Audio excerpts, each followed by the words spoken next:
Details చూద్దాం. అమరావతి నిర్మాణానికి సంబంధించి మరో కీలక పరిణామం చోటు చేసుకుంది. అమరావతి నిర్మాణానికి రుణం ఇచ్చేందుకు ప్రపంచ బ్యాంకు ఆమోదముద్ర వేసింది.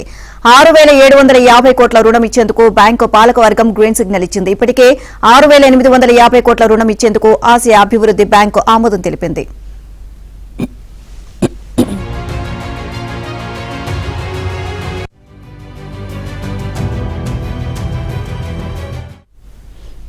విడతల వారీగా రెండు బ్యాంకులు కలిపి మొత్తం 15,000 కోట్ల రుణం ఇచ్చేందుకు అంగీకారం తెలిపాయి. మరోవైపు హడ్కోతో పాటు జర్మన్ బ్యాంకుతో కలిపి మరో 16,000 కోట్ల రుణానికి అనుమతి లభించింది. సంక్రాంతి తర్వాత అమరావతి నిర్మాణ పనులను ప్రారంభించనున్నారు.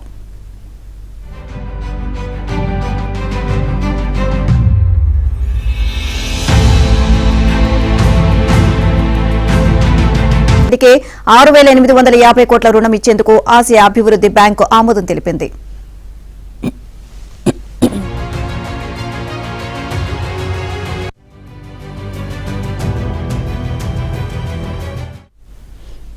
విడతల వారీగా రెండు బ్యాంకులు కలిపి మొత్తం 15,000 కోట్ల రుణం ఇచ్చేందుకు అంగీకారం తెలిపాయి. మరోవైపు హడ్కోతో పాటు జర్మన్ బ్యాంకుతో కలిపి మరో 16,000 కోట్ల రుణానికి అనుమతి లభించింది.